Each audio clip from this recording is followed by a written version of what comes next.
આજે આ foundation through તમારા અહીંયા તમારા ઘરમાં જ અને તમારી સાથે પાછા સામે ચાલીને અમે તમને સમજાવવા આવ્યા છીએ. ઓકે, પણ એ પહેલાં મને એવું લાગે તમારે રમવું પડશે. પહેલાં ગેમ રમીએ પછી શરૂ કરીએ. ઓકે, રમવું છે? સારું, ચલો ગેમ કરીએ. તાળી પાડતા આવડે? જો ગેમ શું છે, એક કહું તો એક તાળી પાડવાની, બે કહું તો બે તાળી, ત્રણ કહું ને તારે બે તાળી તો પાડવાની, પણ ખુશ થઈ જઈને શું બોલીએ આપણે? યે. શું કહીએ? યે. બરાબર છે? શું બોલવાનું છે? યે. તમે જોજો, તોય તમારામાંથી કેટલાક દુઃખી તો નહીં જ બોલે, તોય નહીં બોલે. જો હું ચાર કહું, હું જોઉં છું કોની યાદદાસ્ત શક્તિ જોરદાર છે. હું ચાર બોલું ને ત્યારે કહેવાનું છે વાવ, બે હાથ ઊંચા કરીને. શું કહેવાનું છે? વાવ.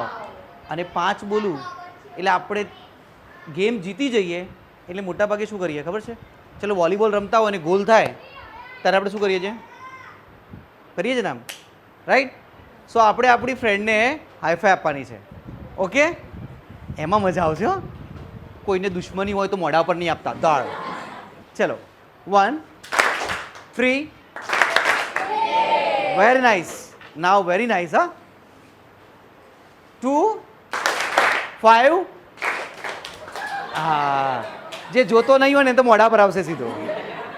Okay okay okay, nice nice nice. ચલો હવે બહુ ધ્યાનથી, હા બહુ ધ્યાનથી. ચલો અલર્ટ, હા અલર્ટ અલર્ટ અલર્ટ. ચલો 1 2 1 5. યા શાબાશ. ચલો ચલો અગેન અગેન અગેન. ચલો અગેન અગેન અગેન. લાસ્ટ 1 2 5. 1 2 1 1 2 1 2 1. બસ શાબાશ. તો ચાલો પહેલો માર તમને બધાને પ્રશ્ન. તમે બધાએ શું વિચારીને રાખ્યું છે? આમ શું કરવાનું છે હવે મોટા થઈને થોડાક? કે વિચાર્યું છે ખરું કોઈએ કે સર મારું થોડું પ્લાન આવું છે? Doctor, am I right? Doctor, urologist or cardiologist. મને એ બહુ ગમ્યું કે તે સ્પેસિફિક કોઈ ફિલ્ડનું નામ લીધું, ખાલી ડૉક્ટર ના બોલ્યો તું, તે યુરોલોજિસ્ટ બોલ્યો યા કાર્ડિયોલોજિસ્ટ. એનો મતલબ તને એટલું તો ખબર છે કે યુરોલોજિસ્ટ શું કરે છે અને કાર્ડિયોલોજિસ્ટ શું કરે છે. વેરી નાઇસ બેટા, એક્સલન્ટ, વેરી સુપર. બીજું કોઈ? તે બેટા શું નક્કી કર્યું છે? આટલા બધા કલેક્ટરો મળવાના છે અહીંયાથી, યુપીએસસીની એક્ઝામ આપવાના છો. Very nice. એટલે આપણને ખબર છે. યસ બેટા, તમે શું વિચાર્યું છે?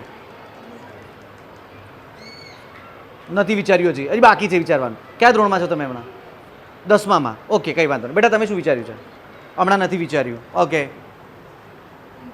એન્જિનિયર બનવાનું વિચાર્યું છે. વેરી ગુડ, બહુ સરસ. બેટા તમે શું વિચાર્યું છે? નથી વિચાર્યું. તમે શું વિચાર્યું છે? એટલે એ શું આવે જરા કે? અસિસ્ટન્ટ લોકો પાયલટ, જે ટ્રેનમાં આવે છે. એમાં રાઈટ? એટલે નક્કી છે તારું? સુપર. ચલો, એણે વિચાર્યું છે મારે એએલપી કરવાનું છે, આસિસ્ટન્ટ લોકો પાયલટ કરવાનું છે, જે ટ્રેનની અંદર સપોર્ટમાં હોય છે. યસ બેટા, તમે કંઈ વિચાર્યું છે? કંઈ નથી વિચાર્યું. તમે કંઈ વિચાર્યું બેટા? નહીં. તમે કંઈ વિચાર્યું? શું વિચાર્યું છે? વાહ, ક્રિકેટર, આઈપીએલ રમવાનું હોય નજીકના સમયમાં. Very nice, super. બેટા તમે? નહીં. ઓકે બેટા, તમે કંઈ વિચાર્યું? શું વિચાર્યું? નથી વિચાર્યું. ઓકે, તમે કંઈ વિચાર્યું છે? તમે? નહીં. તમે? ઓકે. એનો મતલબ આપણા ગ્રુપમાં 20% વિદ્યાર્થીઓ એવા છે જેમણે કંઈક વિચારી રાખ્યું છે. 80% વિદ્યાર્થીઓ એવા છે કે સર એ નદી મેં બહેતી હુઈ નાવ હૈ, એ જહાં ભી જાએગી પતા નહીં કહાં જાએગી. તમને ખબર છે ને, હલેસા મારનારો અંદર કોઈ હોય નહીં, નાવિક, અને તમે નાવને પાણીમાં છોડી દો અને નાવ પાણીમાં જીવિત જાય અને એને કંટ્રોલ કરનારું કોઈ ના હોય તો નાવ ક્યાં જશે નહીં કોઈ નક્કી છે બેટા? નદીના પ્રવાહ જોડે જશે. કરેક્ટ. એટલે બેટા એવું થશે કે જ્યારે તમને ખબર પડશે કે ખરેખર મારે આ નહોતું કરવાનું, ત્યારે સમય બહુ ઓછો છે અને પાછું વળવું પણ કદાચ અઘરું પડશે. એટલે પહેલું સૌથી અગત્યનું છે, બધાએ જે કામ કરવાનું છે, પહેલાં વિચારો તો ખરા કે કંઈ કરવું છે કે નહીં. સારું, ચલો સમજીએ. ચા બનાવવા માટે સૌથી પહેલાં શું જોઈએ?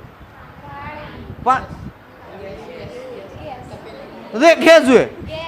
ગેસ. હમણાં બધાને ગેસ બહુ યાદ આવે છે. ઓકે ઓકે ઓકે, ચલો ગેસ જોઈએ. પછી મારો પ્રશ્ન ક્લિયર છે. ચા બનાવવા સૌથી પહેલાં શું જોઈએ? તપેલી? ના. ચા? ના. દૂધ? કાળી પીતો હોય તો કોઈ? ચા. ઓકે, થોડો આગળ આવી ગયો, બહુ સરસ. એણે કહ્યું ચા બનાવતા આવડવી જોઈએ. હું કહું છું હા, એનાથી પણ આગળ એક છે. એક જણ મને તમારે જો મળે કે સાહેબ આદુ જોઈએ, આદુ, એટલે આદુ અહીં ઠેકાણું નથી, આને આદુ જોઈએ એમાં. ઓકે, ચલો ચલો ચલો, વિચારો વિચારો વિચારો. બેટા કે વિચાર આવે છે? ઓકે ઓકે, બરાબર બોલો છો, પરફેક્ટ, બહુ સરસ. ચા બનાવવા માટે સૌથી પહેલા આવડતું પણ હોય, ઘરમાં આદુ હોય, ખાંડ હોય, ચાની પત્તી પણ હોય, પાણી પણ હોય, દૂધ હોય, પણ ચા પીવાની ઈચ્છા ના હોય તો, ચા બનાવવાનો વિચાર જ ના હોય તો બેટા એક વસ્તુ યાદ રાખજો, કંઈ પણ કરવા માટે સૌથી પહેલાં વિચાર આવવો જોઈએ અથવા ઈચ્છા થવી જોઈએ. સમજાય છે? એટલે મેં તમને પ્રશ્ન પૂછ્યો કે તમને કંઈ વિચાર છે? આપણી પાસે વિચાર જ નથી, આપણી પાસે ઈચ્છા જ નથી. હવે મને વિચારો, તમે જ્યારે વિચાર જ નથી, ઈચ્છા જ નથી, તો આપણે શું કરીશું? હવે તો શું થશે? પોતાના સપના બીજા લખશે, બીજા લોકો નક્કી કરશે કે તારે શું કરવાનું, અને બેટા પછી આખી જિંદગી બીજાના સપના પૂરા કરવા માટે સમય જશે. રાઈટ? તો પહેલું બહુ જ અગત્યનું છે, આજે બધા વિદ્યાર્થીઓને હોમવર્ક આપું છું, ઘરે જઈને આજે જે શીખો છો એના આધારે પોતાની જાતને એનાલિઝ કરવાની, બરાબર વિશ્લેષણ કરવાનું, અને નક્કી કરવાનું કે કદાચ મને એવું લાગે છે કે હું આના માટે બનેલી લાગી છું. હમણાં 2-4 ઓપ્શન રાખશો, અને જો ક્લિયર મળી જાય તો ક્લિયર પિક્ચર, જેમ કે એને કહું સર ક્લિયર જ છે પિક્ચર. હવે એમને રોકે નહીં કોઈ. કેમ હું તમને કહું છું બેટા, ધ્યાનથી સમજજો. એક પહાડ ઉપર એક 85 વર્ષના દાદા ચડતા હતા. કેટલા વર્ષના?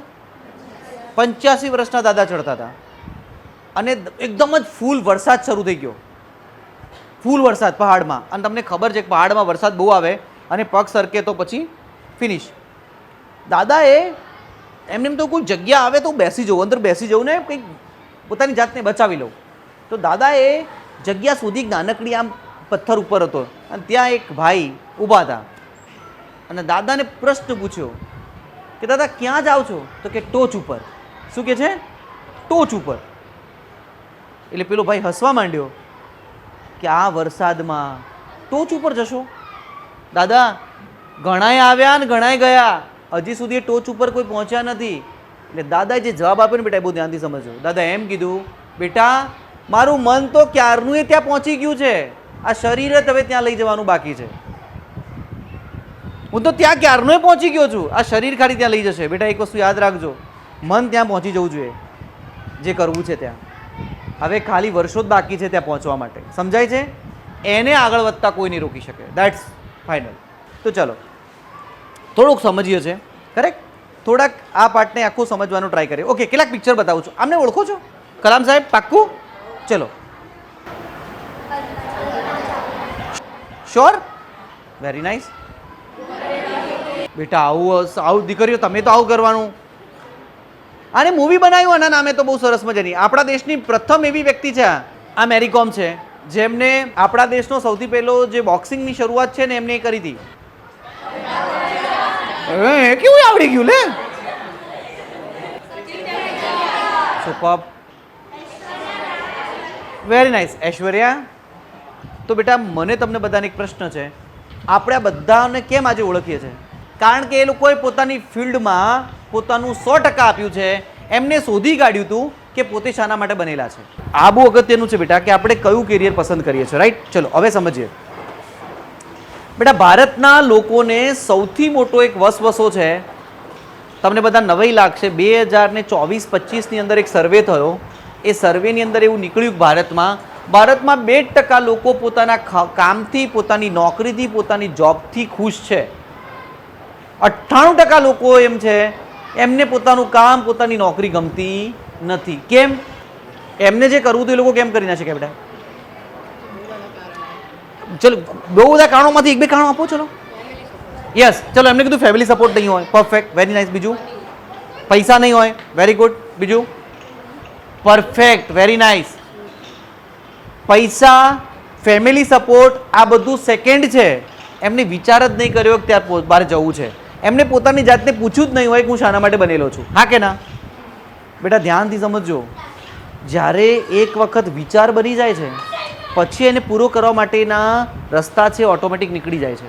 તો નક્કી કરવું પડે પહેલાં કે મારે શાના માટે બનેલો છું, શું કરવાનું છે. રાઈટ? ઓકે ઓકે બેટા કેમ અગત્યનું છે તમને સમજાવી દઉં છું.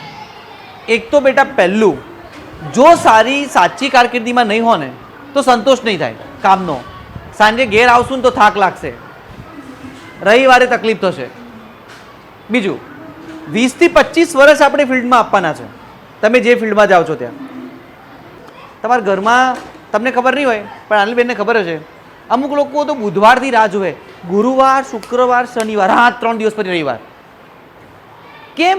એમને ગમતું જ નથી. અને તમને બધા નવાઈ લાગશે, ભારતમાં 10માંથી 8 લોકો પોતાની જોબથી હાલ ખુશ નથી. કેમ? કારણ કે સાચી જગ્યાએ અન્ય દિવસોની સરખામણીમાં હાર્ટ એટેક સોમવારે સવારે 8 થી 10ના સમયમાં વધુ આવે છે. તો બેટા તમે જ્યારે ગમતા ફિલ્ડમાં હોય ને તો આવું ન થાય. રવિવાર ક્યારે, સોમવાર ક્યારે, રવિવાર ક્યારે, શનિવાર, કોઈ રાહ ના જોવી પડે. તમને કામ જ મજા આપતી હોય, તમે એમાં એટલા મશગુલ હોય કે તમને ખબર જ ના પડે કે તમે શું કરો છો.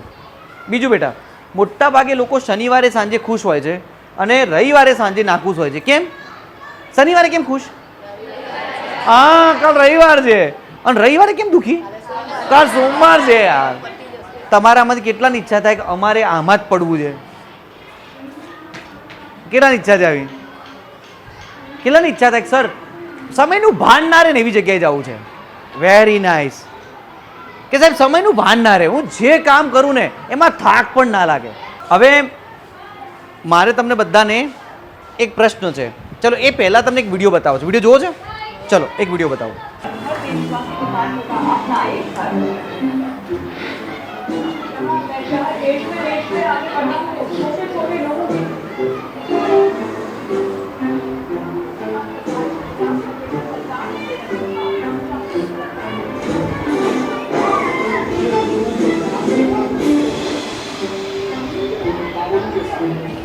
કેમ ભણવાનું પતી ગયું છે? પપ્પા 2 મિનિટ ફ્રેશ થવા આવ્યો હતો. કેમ હવે શું છે? 2 મિનિટ વાત કરવી હતી. બોલ ને, પૈસા જ જોતા હશે. નહીં પપ્પા, એવું નથી. તો વાત કરવી છે. શું છે? બોલ ને ફટાફટ. મારે ફિલ્મ ડિરેક્ટર બનવું છે. એ વળી પપ્પા જે ફિલ્મ બનાવે ને એને ફિલ્મ ડિરેક્ટર કહેવાય. એ બધા ધંધા આપણા છે. એ ફિલ્મની લાઈન છોડો. આ જો મહેશંકરનો છોકરો 20,000 પગાર છે, સરકારી નોકરી કેવી લાગી ગઈ છે? આપણે એ જ વસ્તુ કરવાની. મેં તો નક્કી જ કર્યું છે, તારે કરવાની તો સરકારી નોકરી જ છે. બીજે ક્યાંય આડાવડા પાપા નથી મારવા. જા જઈને તૈયારી કર. બીજું વિચારતો પણ નહીં.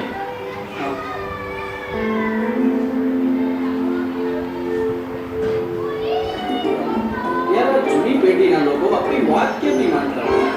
કેમ? હું કી કરી શકું?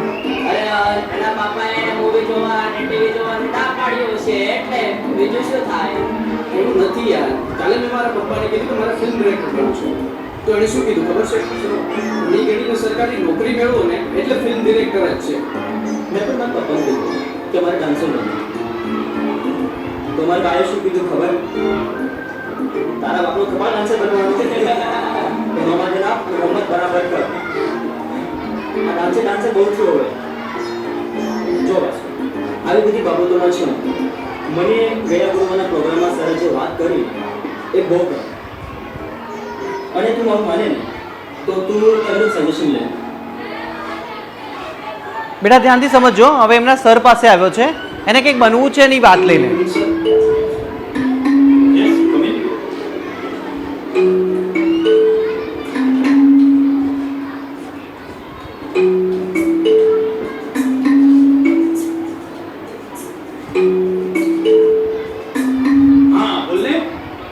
સર મારે જે બનવું છે મારા પપ્પા ના પાડે છે અને જે નથી બનવું એનો આગ્રહ કરે છે. સર મારે જે બનવું છે એ શું કામ નથી બનવા દેતા? અચ્છા, શું બનવું છે તારે ને તારા પપ્પા શું કહે છે બનવાનું? સર મારે ફિલ્મ ડિરેક્ટર બનવું છે અને મારા પપ્પા એમ કહે છે તું સરકારી નોકરી કર. તને એવું ક્યારથી લાગે છે કે તારે ફિલ્મ ડિરેક્ટર બનવું? મને નાનપણથી જ. અચ્છા, સારું બેસ અહીંયા. બેસ બેસ.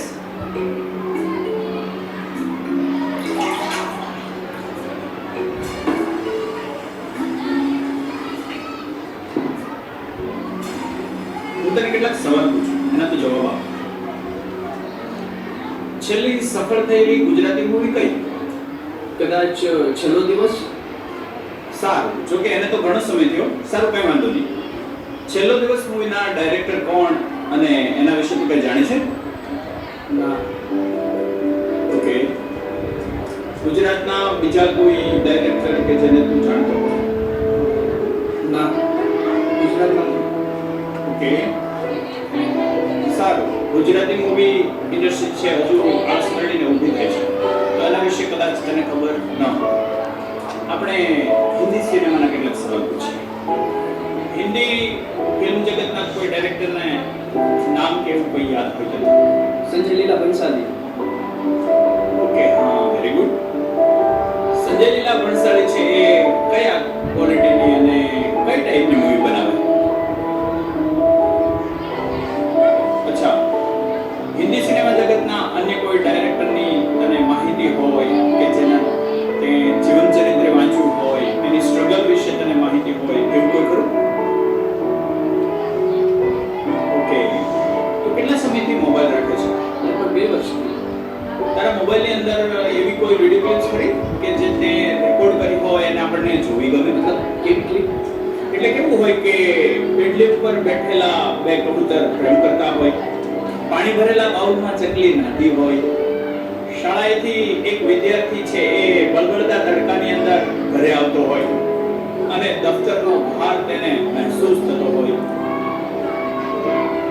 પ્રવૃત્તિના સમયે નિવૃત્ત થઈને તીનપત્તિ અને મીંડી રમતા હોય એવા લોકટોળા ઓવરબ્રિજની નીચે બેઠા હોય, બરફની લારી પર ઊભો છોકરો 5 રૂપિયાની નોટ લઈ અને બરફનો ગોળો હાથમાં આવે એની રાહ જોતો હોય. આવી કોઈ પણ ક્રિએટિવ બાબતો તે તારા ફોનમાં કેપ્ચર કરી હોય એવી કોઈ વિડીયો ક્લિપ્સ ખરી? નથી. જો મારા વાલા, આપણો શોખ એ આપણી વાણીમાં, આપણા વર્તનમાં, આપણી આદતોમાં, દરેક જગ્યાએ આપણો શોખ બોલવો જોઈએ. આપણા ફેસબુક પેજ ઉપર, આપણી યુટ્યુબ ચેનલ ઉપર એ દેખાવો જોઈએ. આપણા શોખના પ્રસ્તાવ આપણા મા-બાપ સામે આપણે નથી મૂકવાના. આપણા શોખ જ આપણા મિત્રો, સગાવાલા અને મા-બાપ સામે એનો પ્રસ્તાવ મૂકતા હોવા જોઈએ. અને એ સામે ચાલીને આપણને કહે, જો વાસુ, તારે બીજું કશું જ નથી બનવાની જરૂર, તું ફિલ્મ ડાયરેક્ટર જ બનજે. મને એમ કહો કે એના પપ્પા છોકરાના ઉપર ભરોસો કેમ નહોતા મૂકતા? બેટા તારા બનવું જોઈએ. જો હવે સમજાશે, તે કીધું હતું બેટા કે પરિવારનો સર સપોર્ટ નહીં હોય. મારો પ્રશ્ન તમને એમ છે કે પરિવાર કે આજુબાજુના લોકોને આપણા ઉપર ભરોસો કેમ નથી આવતો કે તમે આ બનવા માટે રેડી છો અથવા તમે આના માટે સર્જાણા છો? પેલા છોકરાના એના પપ્પાને કેમ એના પર ભરોસો નહોતો કે તારે ડિરેક્ટર બનવું જોઈએ, ફિલ્મ ડિરેક્ટર? એક્ઝેક્ટલી બેટા, તમારે જે બનવું છે ને એ તમારી વાતોમાં, તમારા વર્તનમાં, તમારા કાર્યોમાં દેખાવું જોઈએ. ખાલી વિચાર કરવાથી કોઈ મતલબ નથી. તમે સમજો, હું તમને એટલા માટે કહું છું કે જ્યારે તમે આવું કરવા માંડો છો ને એટલે તમારા પરિવારને ઓટોમેટિક ખબર પડવા માંડે છે કે આ છોકરો આના માટે જ સર્જાણો છે. એક છોકરો મને મળવા આવ્યો, એને મને કહું કે સર હું આર્મીમાં જવાનો છું.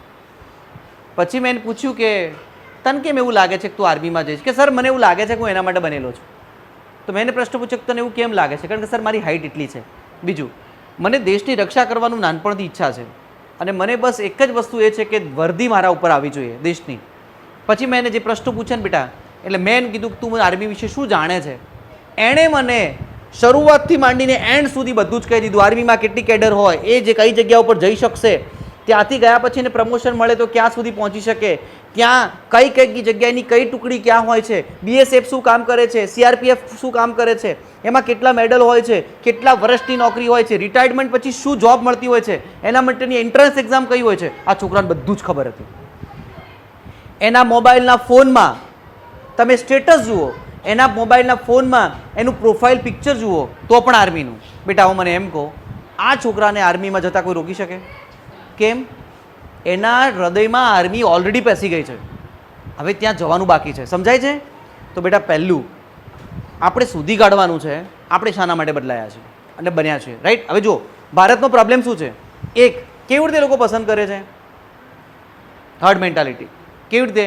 માસીનો છોકરાએ કમ્પ્યુટર એન્જિનિયર લીધું, તું થઈ જા. મામાને સરકારી નોકરી લાગી ગઈ, તું થઈ જા. પણ મામા અલગ છે, માસીની છોકરી પણ અલગ છે. સમજાય છે બેટા? તમારામાંથી કદાચ કોઈ ફેશન ડિઝાઇનર માટે બનાવ્યું છે, તમારામાંથી છોકરાઓમાંથી કોઈ આર્ટિસ્ટ બન્યો છે, તમારામાંથી કોઈ છોકરા માટે બહુ સારો સ્પીકર હોઈ શકે, તમારામાંથી કોઈ સારો કાઉન્સિલર હોઈ શકે, તમારામાંથી કોઈ સારો પત્રકાર હોઈ શકે. પણ આપણા ત્યાં શું કરવામાં આવે છે, એમાં ખાસ શું થાય ખબર છે, આપણા મોહલ્લામાં કે આપણા સમાજમાં કે આપણા કુટુંબમાં કોઈ નોકરી લાગ્યું ને જો એને 15 કે 20 હજાર નોકરી પગાર ચાલુ થઈ ગયો એટલે બધા ક્યાં જશે, ચાલો એમાં. તો બેટા આ હર્ડ મેન્ટાલિટી છે જે ભારતમાં સૌથી મોટી ફેમસ છે. બીજું પર્સન્ટેજ ગ્રેડિંગ, 90% આવે એટલે સાયન્સ જ લેવાનું, હા કે ના? તમારે 10મા ધોરણમાં 70% આવ્યા એટલે તમારે આર્ટ્સમાં જ જવાનું કે તો કોમર્સમાં જ જવાનું. આ ખોટી મેન્ટાલિટી છે. તમને બધા નવાઈ લાગશે. હમણાં એક છોકરીને 10મામાં 92% હતા. કેટલા? 92%. બેટા 10માં 92% હોય એટલે નોર્મલ શું લે? સાયન્સ લે કે નહીં? એ છોકરી ના લીધું, એ છોકરીએ આર્ટ્સ લીધું. ધ્યાનથી સમજજો, શું લીધું? આર્ટ્સ લીધું. તમને નવાઈ લાગશે ને કે આર્ટ્સ લેવાતું હોય, પણ એ બહુ સ્માર્ટ હતી. એને જ્યારે એવું પ્રશ્ન પૂછ્યો કે આર્ટ્સ કેમ લીધું, તો કે મારે આઈએસ થવું છે, અને આઈએસમાં મારો ગમતો વિષય છે ને હિસ્ટ્રી છે, અને આઈએસ થવા માટે હું સાયન્સ લઉં અને પછી કોલેજ કર્યા પછી તૈયારી કરું એના કરતાં બેટર છે કે 11મા ધોરણમાં ઇતિહાસ આવવાનું શરૂ થશે, હું ઇતિહાસ સબ્જેક્ટ હમણાંથી પસંદ કરું, કોલેજ સુધી તૈયારી કરું. અને બેટા તમે નવાઈ લાગશે, એણે જીપીએસસીની એક્ઝામ તો આરામથી પહેલાં પાસ કરી લીધી અને યુપીએસસીમાં સ્પીપામાં એ ટ્રેનિંગ કરી રહી છે. સમજાય છે? હર્ડ મેન્ટાલિટી છે.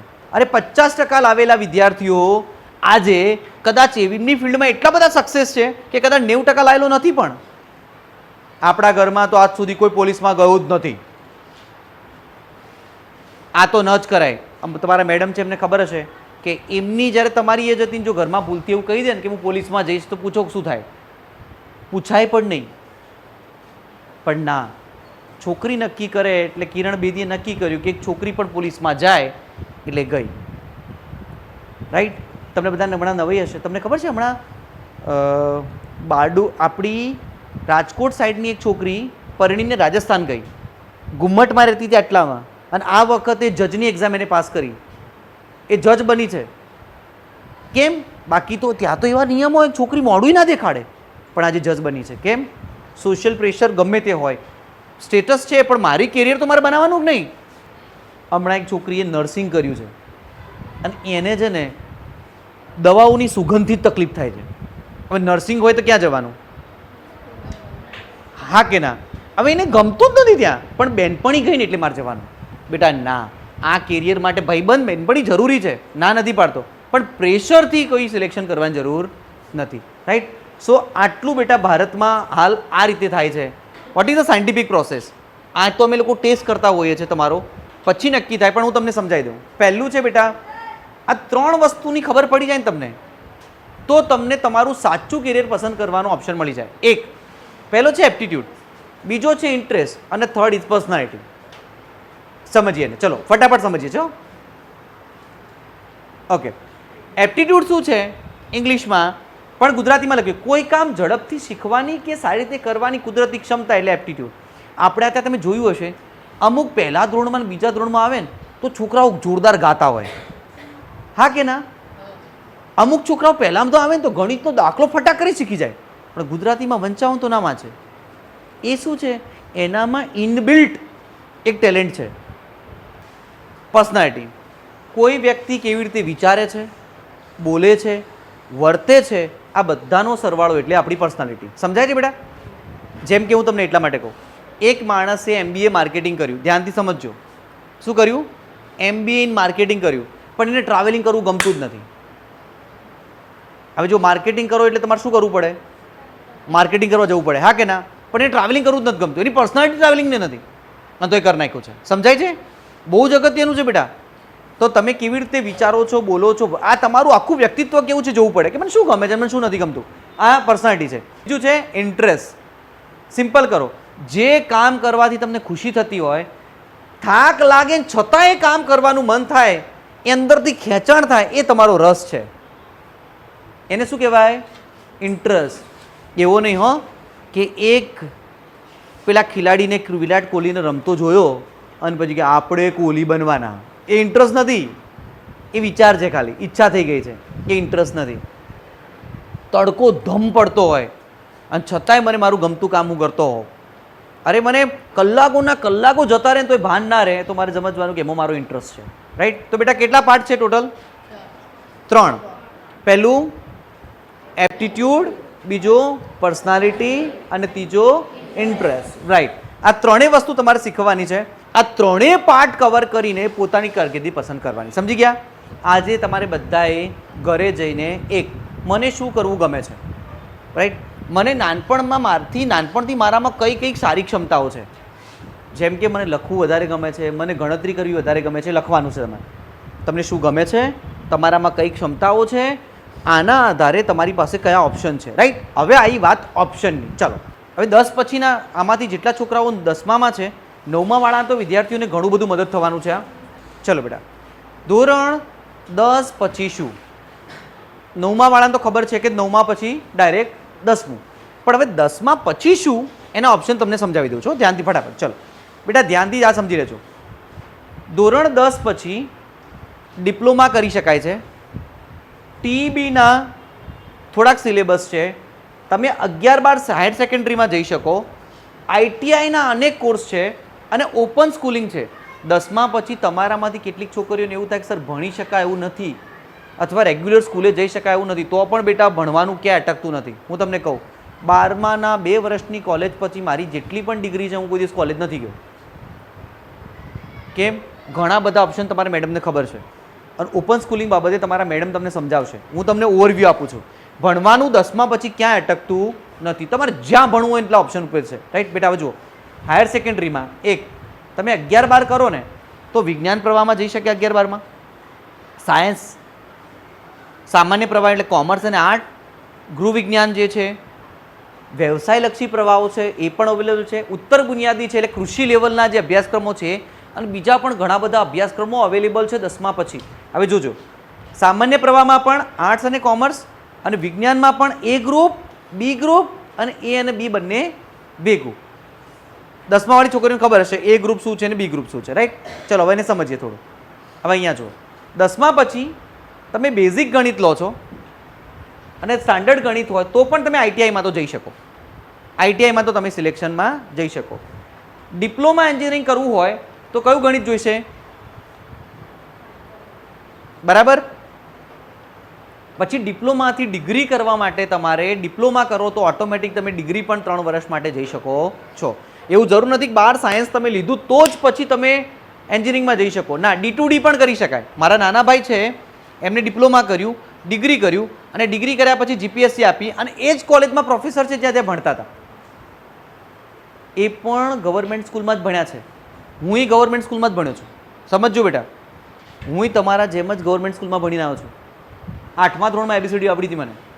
નાઉ I can take all the session 1 hour in English.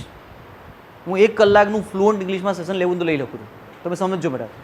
બીજું, અહીંયા બેઝિક ગણિતમાં તમે 12 સાયન્સમાં B ગ્રુપ બાયોલોજી લઈ શકો છો, આર્ટ્સમાં જઈ શકો, કોમર્સમાં આ સ્ટાન્ડર્ડમાં મેથ્સ ગ્રુપ A, અને હવે તો બંને ગ્રુપ સાથે પણ આવે છે, A અને B બંને. કરેક્ટ? આટલા સુધી ક્લિયર છે બેટા? પડી ગઈ. ચલો હવે આગળ સમજીએ. 10મા પછી ધ્યાનથી સમજજો. 10મા પછી મેં તમને આર્ટ્સમાં કીધું એ આટલા બધા ડિપ્લોમા કોર્સ અવેલેબલ છે. Girls, dance, drama, acting, vocal music, play writing, apparel designing, applied and ફ્લાઇન્ટ સાયન્સ, સિનેમેટિક્સ, આટલા. કોઈને તમારામાંથી ઈચ્છા થાય છે કે મારે ડિપ્લોમા કરવા જવું છે 10મા પછી? બેટા mechanical, computer, petrochemical, civil, information techno, electronics, agriculture, automobile, biotech, આટલા બધા. કોમનમાં હોટલ મેનેજમેન્ટમાં કોર્સ થાય છે, industrial relationship management, travel and tourism, office management, computer, BPO centre, paramedical course. 10મા પછી પણ પેરામેડિકલ કોર્સ અવેલેબલ છે. તમને ખબર છે? તમે એક્સરે પડાવવા જાઓ ને હોસ્પિટલમાં, એટલે પેલા છોકરાઓ કદાચ છોકરીઓ એક્સરે પાડતી હોય, ખબર છે? એ 10મા પછીનો કોર્સ છે. લો, તમે 10મા પછી મેડિકલ એક્સરે કરાવી શકો તો course, medical record, operation theatre technology, optometric technology, health sanitary ઇન્સ્પેક્ટરનો જે કોર્સ છે, આ બધા ડાયાલિસિસ ટેકનોલોજી. તમને ખબર છે ડૉક્ટરને ઓપરેશન કરતી વખતે અંદર ટીમ જોઈએ, એ સપોર્ટમાં ટીમ હોય ને એ બધા પેરામેડિકલ કોર્સ સ્ટાફ હોય છે, તો એ લોકો એમને મદદ કરતા હોય છે. સમજાય છે? તો તમે ઓપરેશન કરતા થઈ જશો. ઓકે, તો સમજાઈ ગયું બેટા? બહુ જ બધા કોર્સ છે. અમને જ્યારે ભણતા હતા ને ત્યારે અમને કશી જ ખબર નહોતી. અમને ખાલી એમ જ હતું 11મું થાય ને 12મું થાય, બસ પતી ગયું. અને અમારું 12મું થઈ જતું હતું. હવે જો આગળ જોઈએ. હવે જો વેબસાઇટ પણ મેં ત્યાં લખી દીધી છે, ગુજરાત diploma.nic/ac/pcd આ વેબસાઇટ છે બેટા. બીજું જુઓ, યસ, જે છોકરાઓને ટકા ઓછા આવે છે, ડિપ્લોમામાં એડમિશન નથી મળતું, બેટા હવેનો જમાનો સ્કિલનો છે, યાદ રાખજો. હવેનો જમાનો સ્કિલનો છે. હું હજુ પણ ઘણીવાર કહેતો હોઉં છું કે આવનારા સમયમાં પ્લમ્બર જેટલું કમાશે ને એ કદાચ કોઈ નોકરીવાળો નહીં કમાય. આવનારા સમયની અંદર કોઈ આર્ટિસ્ટ કમાશે એવું કદાચ બીજા નહીં કમાય. તો બેટા તમે જુઓ, આઈટીઆઈમાં 2 પ્રકારના કોર્સ ચાલે છે, એનસીવીટી, સીસીવીટી. આ ગુજરાત લેવલના છે, પેલા નેશનલ લેવલના છે. અને 2 વર્ષમાં 2 વખત સત્રો ચાલે છે. તમારે આપણા વડોદરામાં છોકરીઓ, ગોરવામાં મહિલા આઈટીઆઈ છે બહેનો માટે, પુષ્કળ કોર્સ ચાલે છે. એક દિવસ ચાલુ દિવસમાં 10માની એક્ઝામ પતી ગઈ છે, પપ્પા કે મમ્મી સાથે ગોરવા આઈટીઆઈનો આંટો મારી આવવાનો અને પૂછી આવવાનું કયા કોર્સ વધારે સારા છે, મને ભવિષ્યમાં કયું મળશે, રાઈટ. આ બધું એની વેબસાઇટ પણ છે. જો ઘરે બેસીને આ કરવું હોય તો યુટ્યુબ ઉપર તમે લખશો કે આઈટીઆઈમાં કેટલા કોર્સ અવેલેબલ છે તો તમને બતાવી દેશે, રાઈટ બેટા. તો આઈટીઆઈ બની શકે છે. બીજું આપણે સમજીએ, યસ, કૃષિ ક્ષેત્રે એગ્રીકલ્ચર લેવલે છોકરાઓ પુષ્કળ કોર્સ છે. ડિપ્લોમામાં જો કૃષિ ડિપ્લોમા થાય, એગ્રીકલ્ચર ડિપ્લોમા થાય, બાગાયત ડિપ્લોમા થાય, કૃષિ ઇજનેરી થાય, ન્યુટ્રિશન થાય. જો પશુધન નિરીક્ષક તાલીમ પણ મળે છે. પશુધન નિરીક્ષક એટલે ખબર છે, એટલે ગામડાઓમાં ગાય ભેંસ ચેક કરવા માટે આવે, બીજદાન કરવા માટે આવે.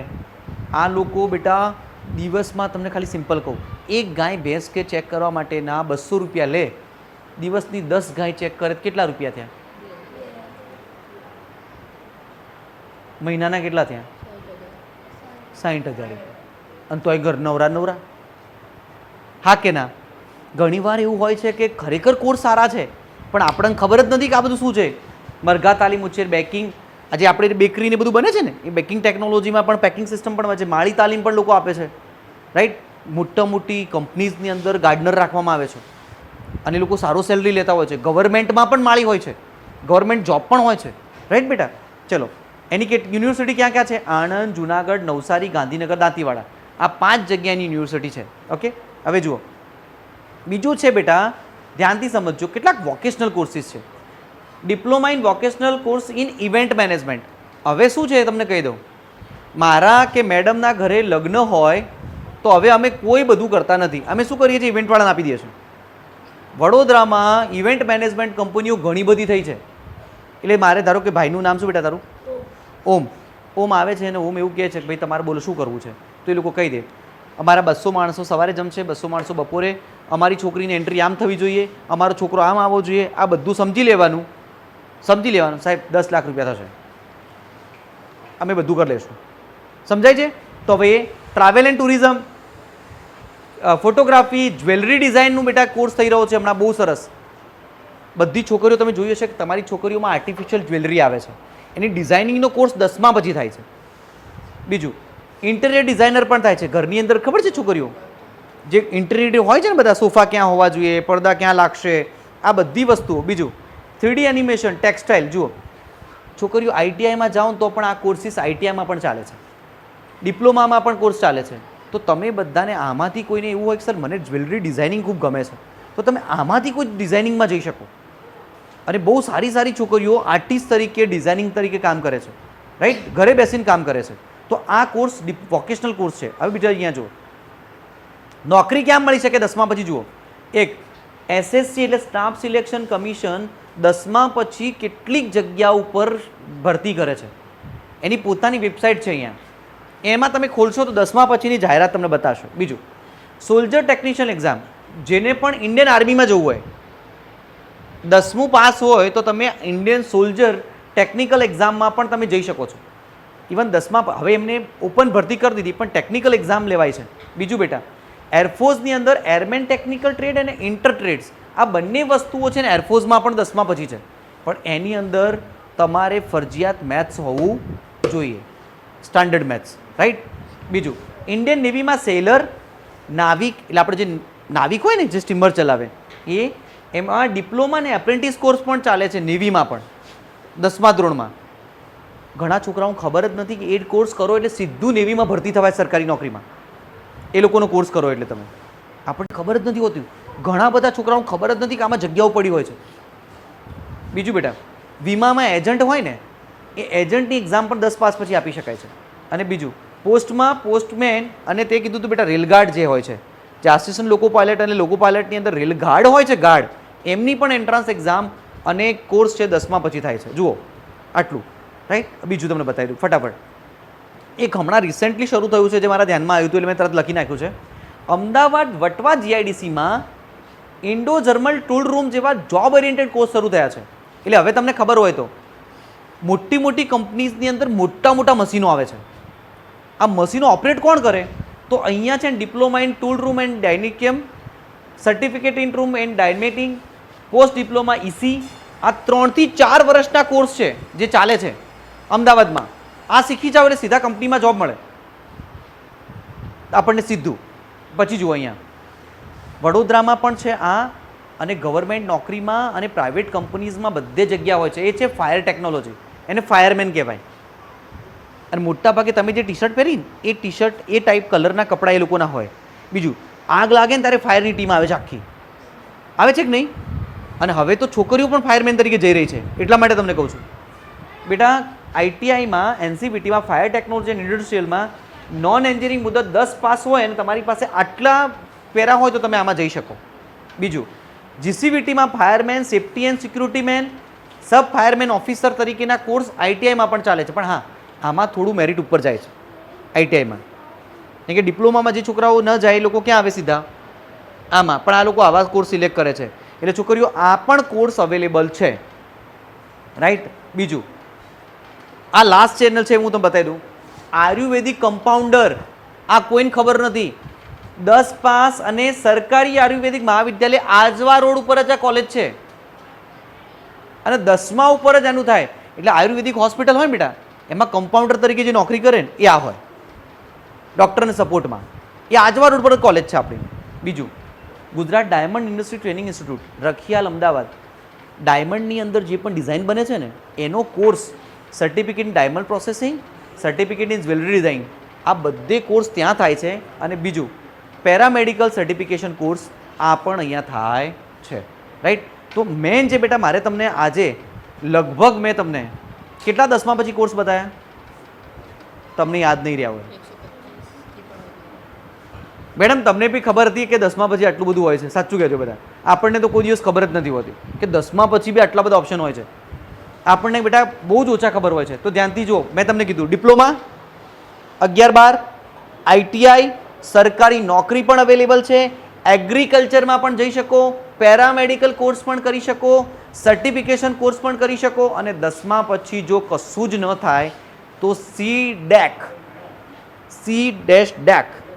એક ઇન્સ્ટિટ્યૂટ છે ગવર્મેન્ટની, એની અંદર એઆઈનો શોર્ટ કોર્સ, ડ્રોન ખબર છે પેલા ડ્રોન ઉડાડે છે છોકરાઓ, ડ્રોન ઉડાડે છે, એ ડ્રોન મેકિંગ, ડ્રોન ફ્લાઇંગનો કોર્સ, એનિમેશનનો કોર્સ, એઆઈ એન્ડ ટેકનોલોજીનો કોર્સ, આવા સર્ટિફિકેશન નાના નાના કોર્સ પણ હવે શરૂ થયા છે. તો બેટા પણ ધ્યાન રાખવાનું, યુટ્યુબમાં જઈને જોવો કે કેવા કોર્સિસ છે, કઈ કોલેજમાં શું ચાલે છે. હાલ 10મામાં ટાઈમ છે, વેકેશનમાં થોડો ઘણો એનો યુઝ કરો. જ્યાં જરૂર પડે ત્યાં ટીચર્સની મદદ લો, રાઈટ. પહેલાં તો પોતાની જાતને ચેક કરો કે આપણે શાના માટે બનેલા છે. ઓકે બેટા, તો આઈ હોપ તમારો ટાઈમ વધારે નથી લેતો. થેન્ક યુ બેટા. Thank you.